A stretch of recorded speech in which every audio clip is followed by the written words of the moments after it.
Just a few observations. Carl's asked me to lead you through a few thoughts about school culture starting the year, but mostly about some data about the teacher shortage and what are we going to do about it. Because all of you would like to have that sentence in your bio that I have of you retired from public education, right? One of these days. And so there's got to be somebody who comes behind you. So we're going to talk a little bit about that. But a few observations. Number one, that was a great video, great looking kids and great video. But when the guy talked about welding, I could easily pick out the CTE people. And I'm a huge fan of CTE. I didn't put in my bio, but we doubled our numbers in our CTE program at Lamar County when I was there. And my son, that you call Precious, and sometimes not, is getting a degree from Carey, but he's also simultaneously getting a degree from Pearl River in unmanned aircraft in the CTE program of flying drones. So he'll be spying on you one day and sending information to the government, but I'm a huge fan of CTE. So a couple of observations. I sat in your seat for a long time as a 28-year K-12 educator, and I can't say what you're thinking, but I can tell you what I was thinking when I was in your shoes. Two things on the first day. Number one, where in the world did the summer go? What am I doing here so quickly? It was just yesterday, right?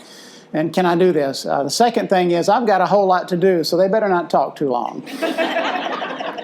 Did I nail it? All right. Okay, well, no, you can't applaud and then I'll leave. I'm not done yet. You don't get off that easy. But I always have that in mind, especially when I was a principal and I would do faculty meetings, because we'd hardly do faculty meetings. I felt like I could tell them what I need to tell them by email or go by their room, because it's really just kind of a waste of time. So everybody's looking at your principal right now. I will never be invited back here again, probably. That's all right. I'll enjoy my time with you this morning.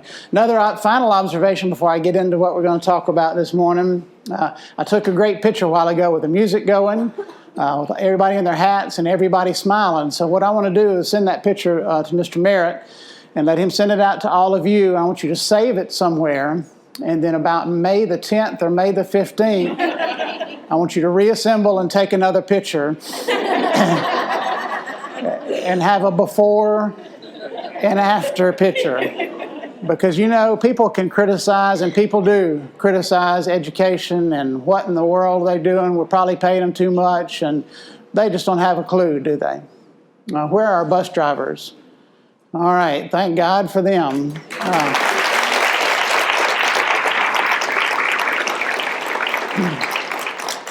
They're sitting in the back because they're tired of sitting in the front, I guess. They're all in the back.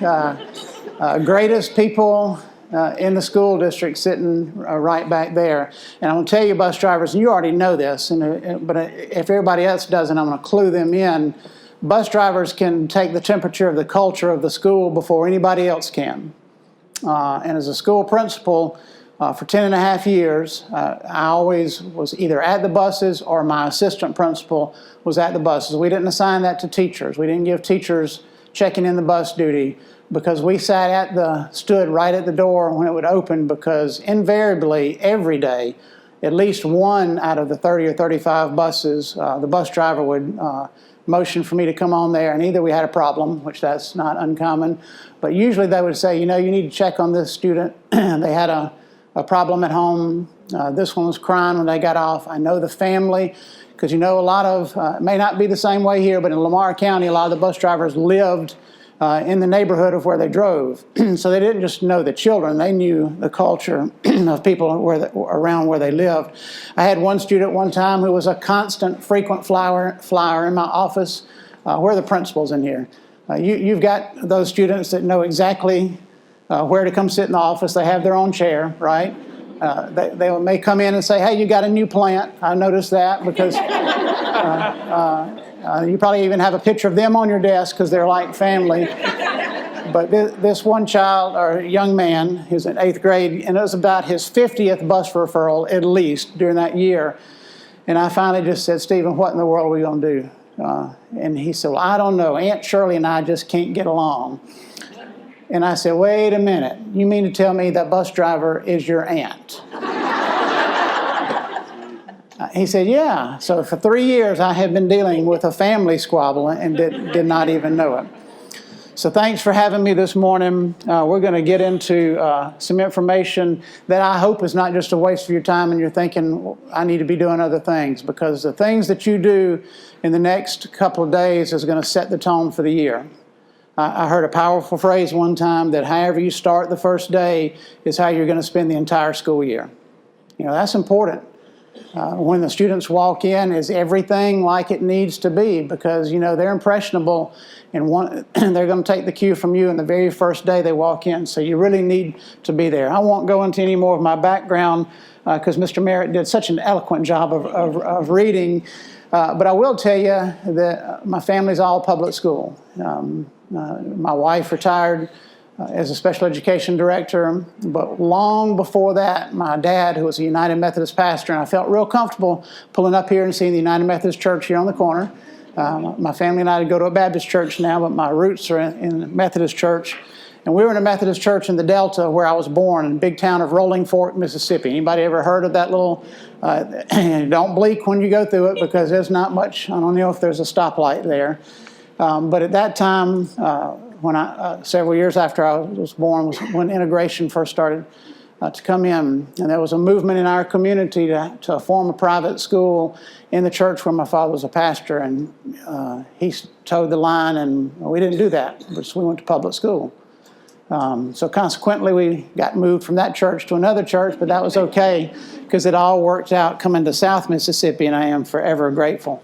Some things you may not know about your university. Mr. Merritt gave us some great accolades. And why you need to know it, this is not a recruiting effort, but you need to know about what's going on in your area. You need to know what drives the economics of your area. And we're not right in your town, but we're very close. You need to know what's going on at Pearl River Community College, and I'm sure you do. You need to know what's going on at Mississippi Gulf Coast. You need to know what's going on at USM. So there's some things about Carey you may not know. And the very first bullet is probably the most important on the piece of ground where I'm standing, because most of you are aware of this, but in 1892, we're the oldest higher ed institution in South Mississippi. And in 1892, William Carey University got its humble beginnings right where I'm standing, on this very piece of ground. And I believe, was it 10 years ago, Mr. Merritt, y'all unearthed part in the construction of a room here in a building, you unearthed part of the original building of what eventually led to William Carey University. So it burned a couple of times, moved to Hattiesburg in the early 1900s, and had our start there. So a very old institution. We're now boasting around 5,000 students. It's because we have a visionary president who leads us, and that president spent 28 or 30 years in K-12. He was a principal, teacher, special education director, assistant superintendent. So we're being led by somebody who spent their career in K-12, and his wife was a 40-year elementary teacher in public schools. So they understand what's going on in public schools. I think you know about our medical school and our new pharmacy school that we have, 30 undergraduate majors. And as a parent, to me, that last bullet here is most important. Named the safest campus, college campus in Mississippi for the 2 years in a row. So we're very proud of that, and that's a good thing. So if you're a parent out there and you're considering where to send your child, we're going to take very good care of them. Some things about the School of Education also that he may not have mentioned.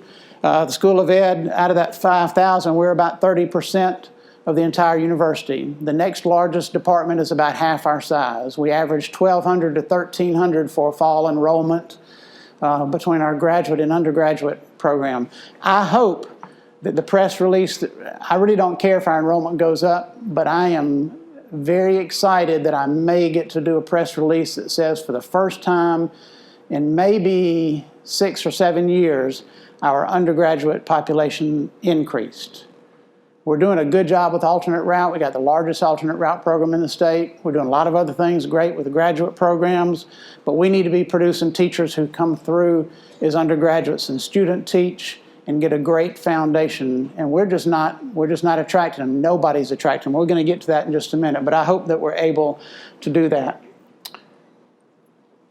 So that's all the fun news. here's the bad news, or here's the bottom line of what we're facing right now. And that Mississippi is not facing a teacher shortage. We are facing a teacher crisis right now. And if you don't know some of the data, I'm going to share some of this. And this is not something I've dreamed up. It's not some of it is national data, but I've got Mississippi hard numbers that you need to know, because you know every single one of you is an expert in your field. When you go to the grocery store, when you go to church, it doesn't matter what position you hold in the school. They know you work for the school. And they're going to ask you what's going on, and they're going to expect an answer from you. And everybody needs to be on the same page. And all the information is not rosy. You can't sugarcoat it, but you need to know exactly what you're talking about. So here are the hard and fast numbers, ladies and gentlemen, to tell you why you're important of what you're doing.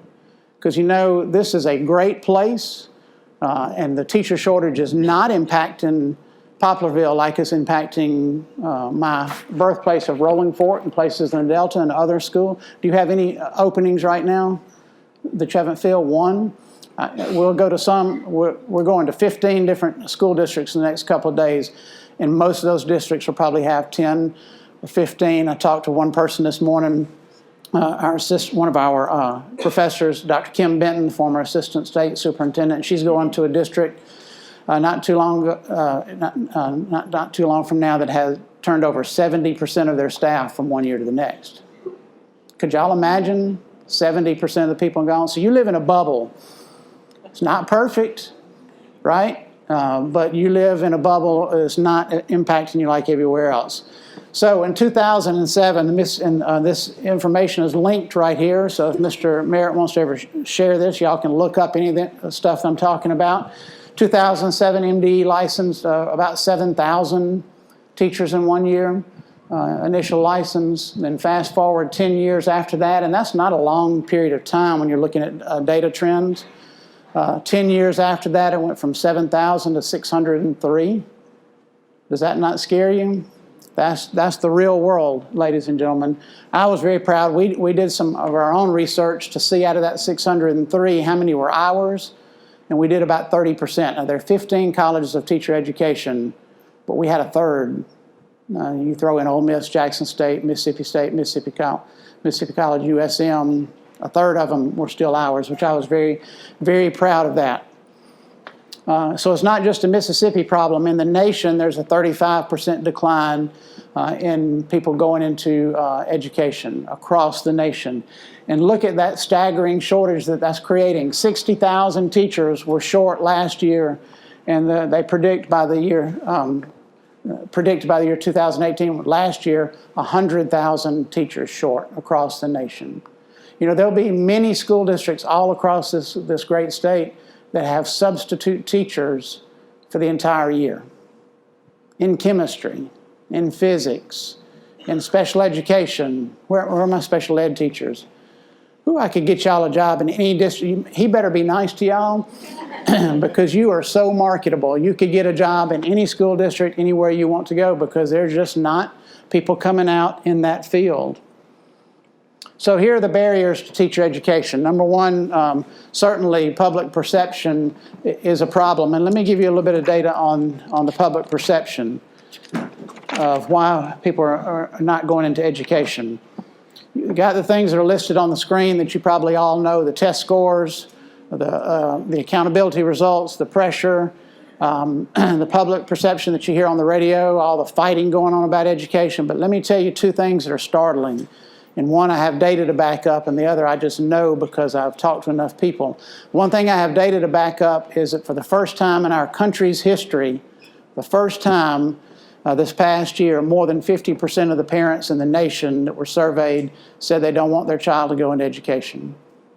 They started doing this national poll back in the 1960s, and every year they did the public's perception of public schools in every category. And they always ask, if your child goes into education, would you be supportive or would you be happy? It started out about 85% favorable, and it dropped consecutively every single year till last year it finally dipped under 50%. Who do you think is the next biggest detractor for encouraging or discouraging our students going into education? Teachers. I'm looking at them. You know, it's not if you're going to say it's an easy job, you're going to make a lot of money, You have all this time, you're lying to them, right? Because it's not. From the first time the bell rings till that last day when you see my favorite sight in the world, those bus taillights getting smaller in the horizon, you know. Of course, with the superintendent, that's not the right sign. When you turn the bus radio off for that last time, that's a great feeling. But it's tough from can to can. And you're always on call because you go to church, you're having a parent conference. You can't get out of the grocery store because somebody's asking you something. It's not an easy job, but we've got to impress we've got to sell to the Mississippians that it's important. Mississippi is losing a population every year the size of the town of Columbia. Spoke there yesterday morning, another great school district. Not a huge town, but a good-sized population. The size of the town of Columbia is leaving Mississippi every year. And it's not the ones who didn't graduate, who can't get a job, unemployed. It's the ones who've gotten out and can do something else. And so we're shrinking. So it's a huge, huge problem. So I want to challenge you this year, even starting in elementary school, when you see someone that has some potential, to reach potential that can go into schools, because 10 years passes real quickly, doesn't it? 15 years passes real quickly. And that student can be out and working. Yesterday at Columbia, one of the band directors there was one of my former students at Meridian High School. I taught him early in his high school career, and I said, "Philip, how many years have you been teaching?" And he said, "This is my 23rd year." So I thought, well, there's my sign, it's time to retire. I need to go to the house permanently when you hear a former student say that. But it just passes real quickly, and you're building the next generation, and we need to encourage them to do that. So at William Carey University, we're doing a few things to address the teacher shortage. And one of those things is our assistant teacher scholarship. We have at least one person in the program. Do we have anybody else getting our assistant teacher scholarship? We have at least one here in this house. So assistant teachers are already doing the job. We're just not paying you to do it. So any assistant teachers who can go on and finish their teacher education license, their last 2 years, we discount their tuition by 50%. That's coming from our president. You can still apply for financial aid on top of that. You can't stack any other scholarships on top of it, but 50%. Our tuition is about the same as USM. We're not exorbitant just because we're a private university. Our tuition is very affordable. So if you're an assistant teacher and you want to continue your education, then there's a way to do that will be financially feasible. It'll be a tough 2 years. I can't sugarcoat it and say it's easy. It'll be a tough 2 years because you keep your job. You don't do classes until 4 o'clock in the afternoon, and we broadcast those classes by a new WebEx system that we just had training on yesterday. So you'll be talking to a live teacher. It won't be just an online program, but you'll be from the comfort of your own home or your elementary school or wherever you want to take that program. So we're trying that, and we already have about 35 enrolled in that program just in the Hattiesburg area for the fall. The Tradition campus is also booming with that. If you live close to the Tradition campus, we offer every single program there. Another thing that we're doing right here in your town is that we have a cohort of 3rd and 4th year people at Pearl River Community College. Pearl River County residents who want to finish their teacher education and they don't want to leave Pearl River County and they want to just stay at PRC, then we have teachers who come. We have a room at PRC where we're teaching, and we have a first cohort, which is kind of small, but then we have a second cohort starting this year, and we've already got about 10 to 15 who are interested that we're working next week on signing up. And all those people are going to be a direct pipeline for you. Now, one thing I didn't mention a while ago about our enrollment, 12 to 1,300, what's the most impressive thing to me about what we're doing is that last year alone, in 1 year, we graduated 520 graduate students. 520 in 1 year. So at this time, and it's also good to get the blood flow. And if you're a Carey student, if you're a Carey graduate, and for any one of our programs, would you stand this right now so I can just see? That is absolutely amazing. That is absolutely amazing. Thank you.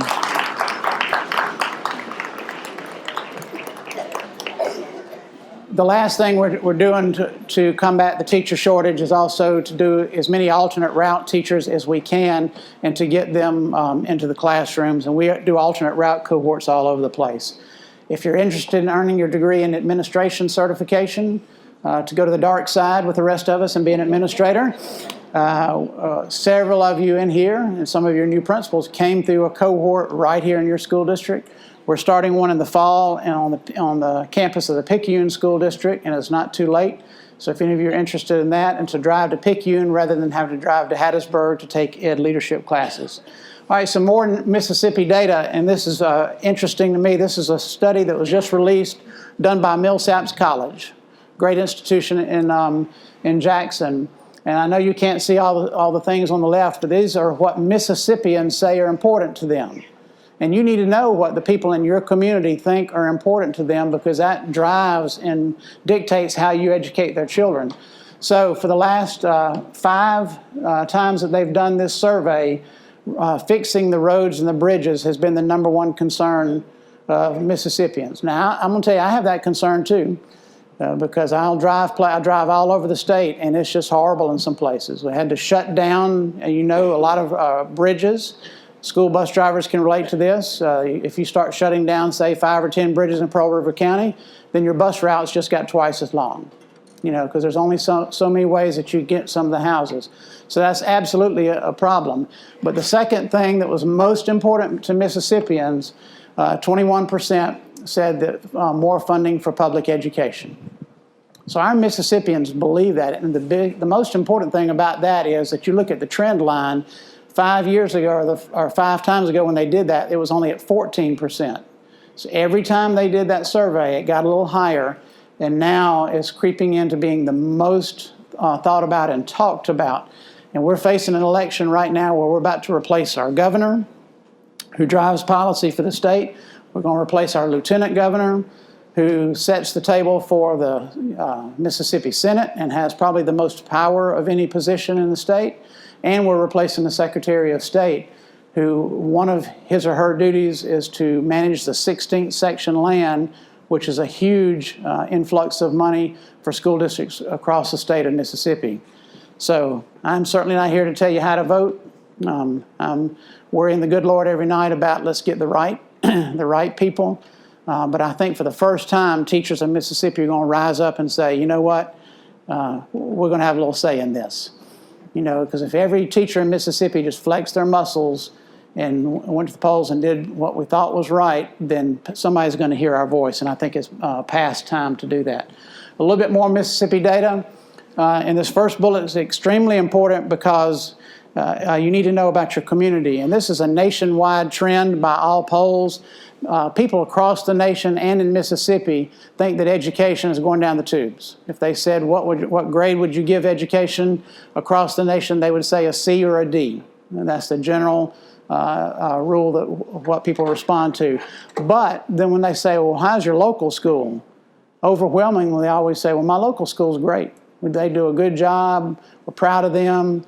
So, and it's the same in Mississippi, and I can guarantee you, if you went around Poplarville and you just started asking everybody in Poplarville what they thought about this, they may think you're a little crazy and run you off somewhere, but if you asked everybody, they would probably say Mississippi's going the wrong direction in education, but Poplarville's doing great, because you are. And so you need to leverage that and use what your community thinks about you and use that support. 60% of Mississippians support the 3rd grade reading gate exam. My theory is the other 40% of those that don't have 3rd graders in their own household, probably. 60% support requiring the state tests. And let me give you, you didn't ask me here for my opinion, but let me just give you a quick opinion about state testing. I think we have two major things wrong with state testing. Number one, the State Department of Education needs to treat you like professionals when it gets to state testing time. It's absolutely silly. They require 2 people to go and do this, and I mean, my heavens, you may want to stop the recording right now. They can't even figure out how many teachers we have in the state, right? So, but they're telling.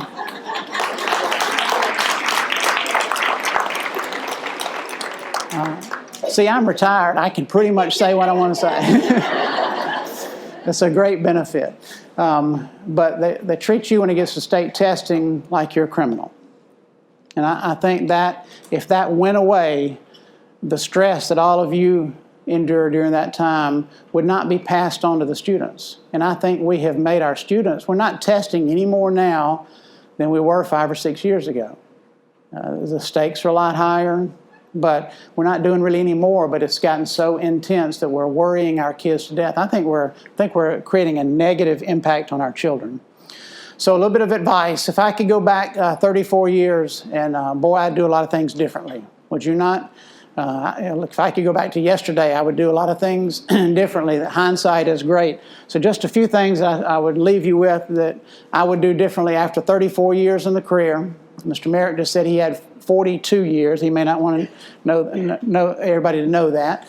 But I'm sure he would agree that after that much time, there are things that we would do differently.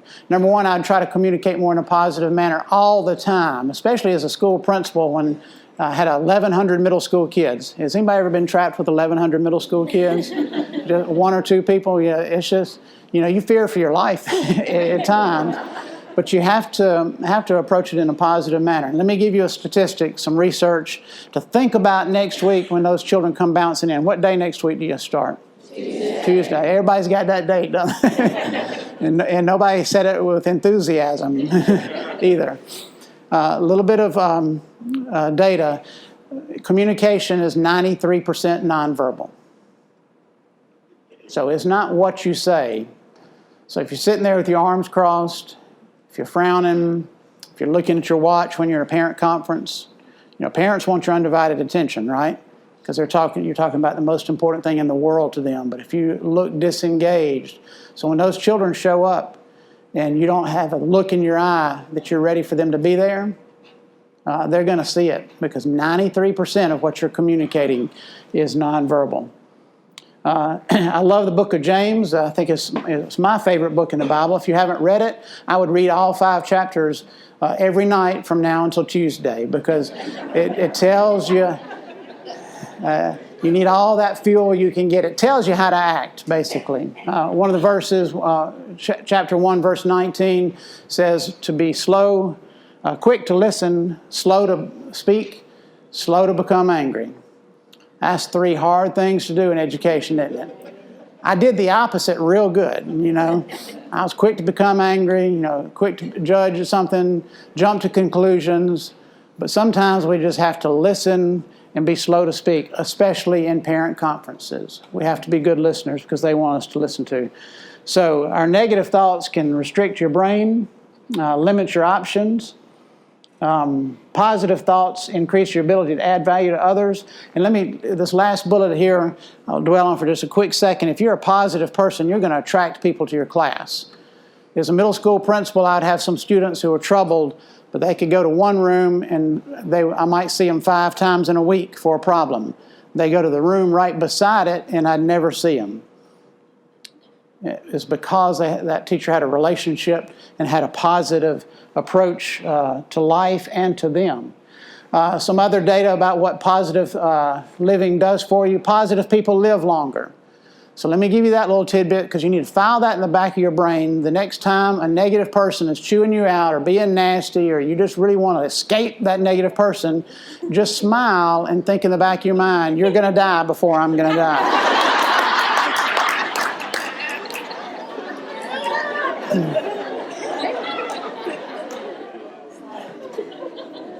You don't have to say a word. Number one, smiling will irritate them enough because they don't want to be happy. Some people wake up in the morning, they're not happy unless they're unhappy.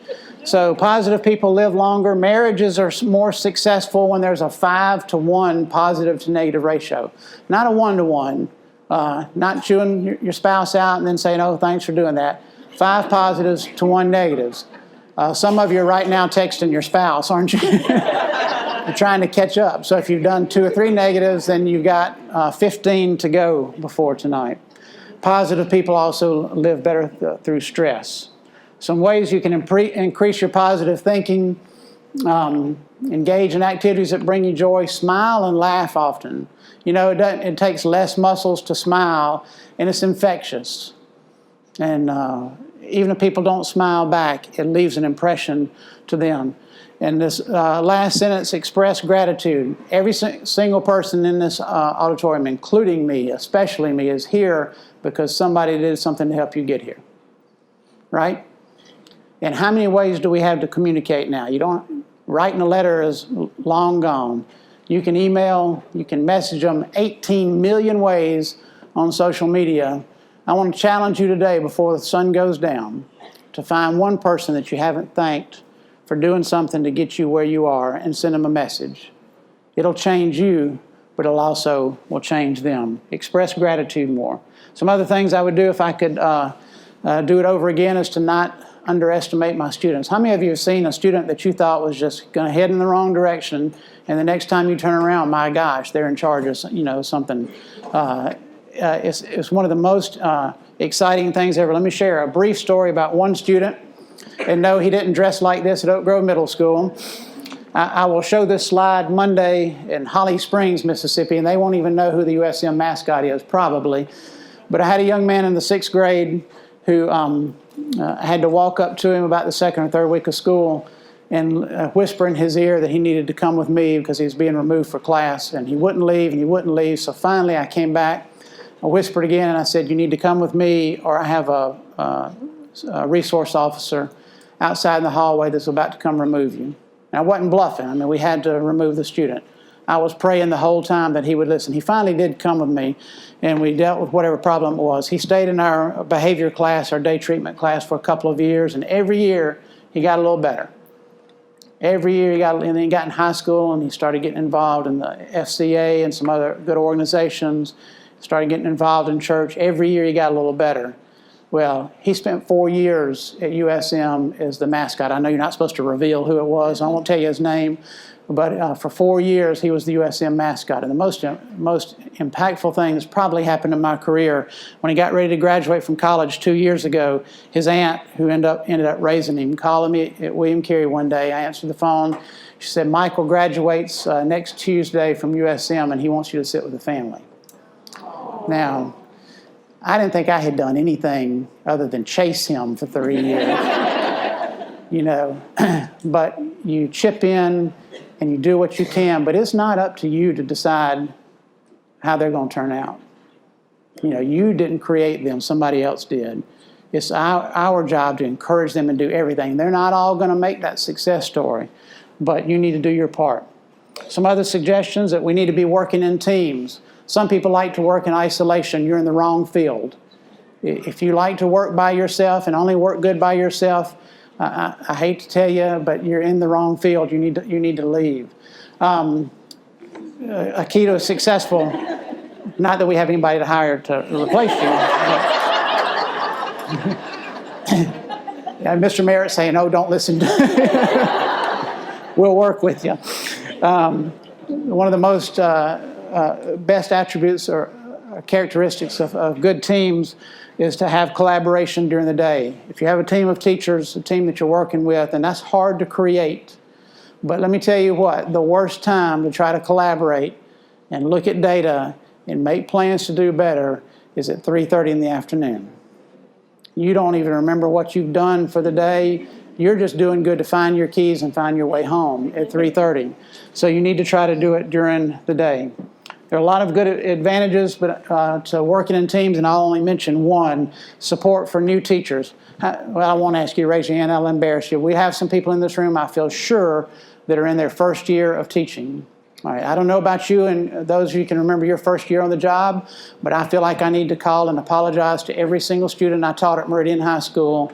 Really my first 2 years, not just my first year, because I know I was having a great time doing it, but I didn't know. I have a clue what I was doing. And the major problem we have in Mississippi is we're not just not producing good enough teachers. Teachers in Mississippi, and this is real Mississippi data, in the first 5 years, 50% of our teachers leave the profession in our state. Not just they go from Poplarville to Picayune. They go from your school district to Walmart or whoever else is hiring. They leave the profession the first 5 years, and they leave because they don't have the support they need. It can't all come from the principal. Principal is a key factor in that, but it doesn't all come from the principal. It comes from everybody around. So when those new teachers drive up the first day and somebody fusses at them because they parked in the wrong parking place, even though nobody's name is on that parking place, you know, I've been here 22 years, everybody knows that's my parking place. Just cut them a little slack and help them. All right, so this next slide is probably the best one because you can either listen to what I have to say, or if you're not interested, you can check out and you can just watch the little cool slide of the Google thing going back and forth. Google did a 5-year study on what made effective teams because they wanted to know what their best teams in their organization did that made them good. Because Google is one of the best companies, one of the most successful companies in our country. They thought they were going to find that their teams that were high-flying had a lot in common, or they liked each other, they all believed the same way, maybe their kids hung out, you know, things that we think make a good team. But they found that all of their successful teams had one thing in common, and that's the term psychological safety. That their teams felt comfortable with each other. They could fail in front of each other and it would be okay. They could share something personal with each other and without any fear of it going anywhere. They could try a new idea or say, hey, I've got an idea, and nobody would shoot that idea down. They felt safe with each other. It's called the Aristotle Project. And all your free time on the next 3 or 4 days, you can look that up and read that. It's a very, very quick and easy read. But you need to have your team members to feel safe around you. And if you don't feel like you belong in a team, then you need to get in one. It doesn't matter what your job is. If you're an office worker, if you're a custodian, and I'm going to tell you what, superintendent can miss a day, the district's going to keep going. Principal can miss a day, a couple of things may go wrong, but things are going to keep going. You let our office staff, our child nutrition, our custodians, and our bus drivers, and our assistant teachers miss a day, and you might as well close down Poplarville because those are the most important people.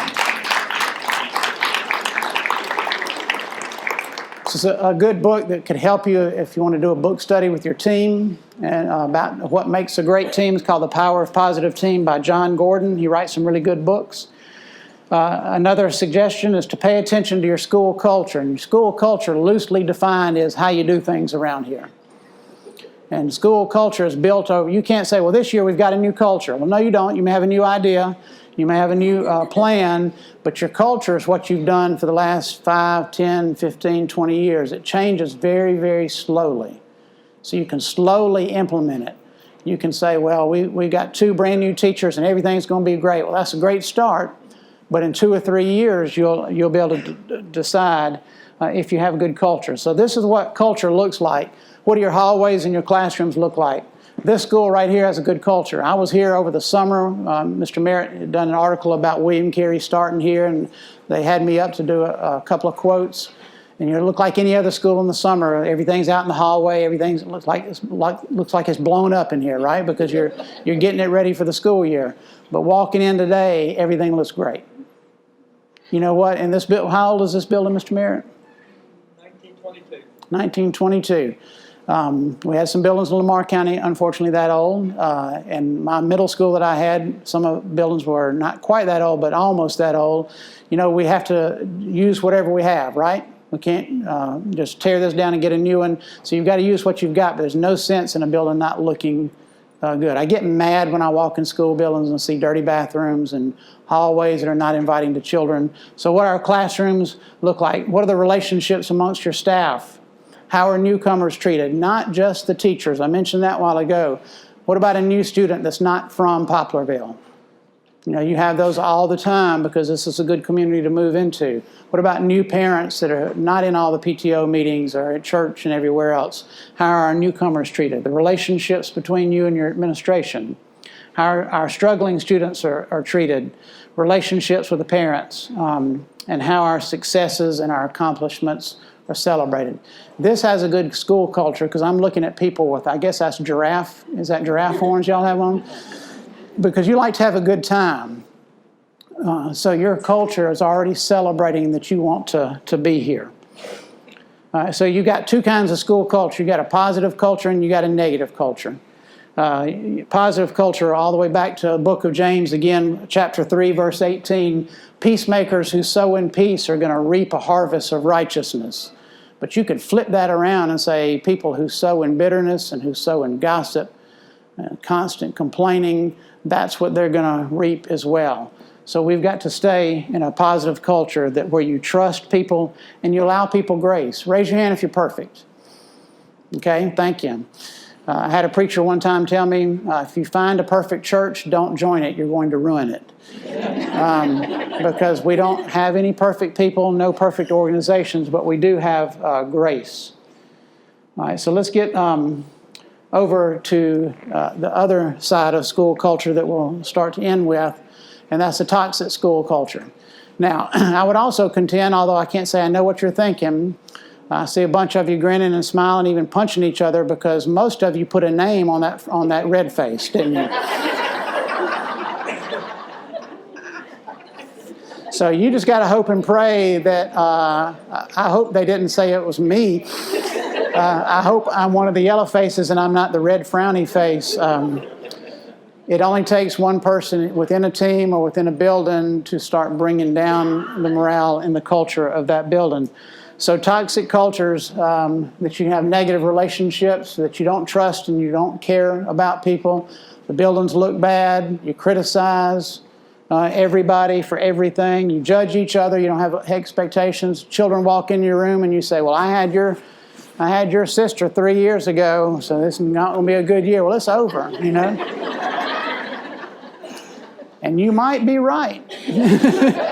They may be worse than their sister, but you're underwater already. Also complaining and then gossiping.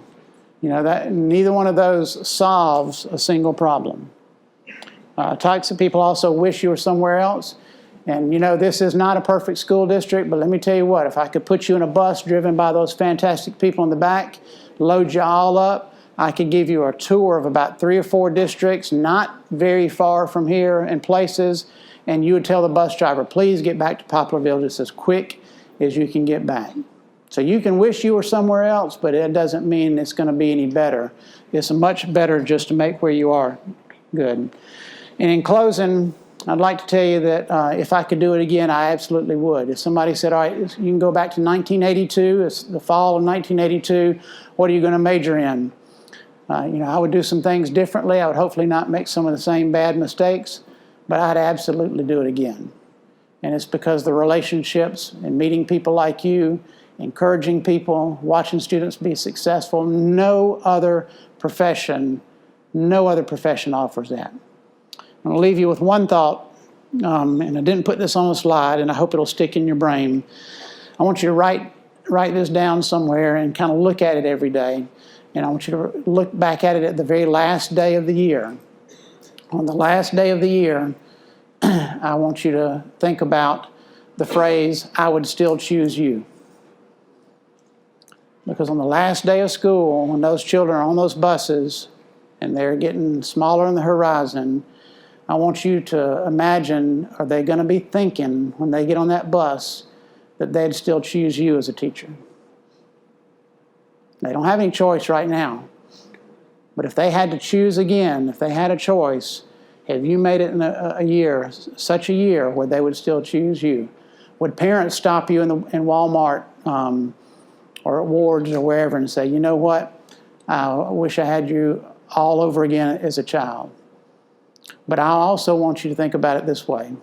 Looking at those children when they leave you the last day, it's easy to be excited today, right? It doesn't take much. That alarm clock was startling this morning because most of you hadn't heard that in a few months.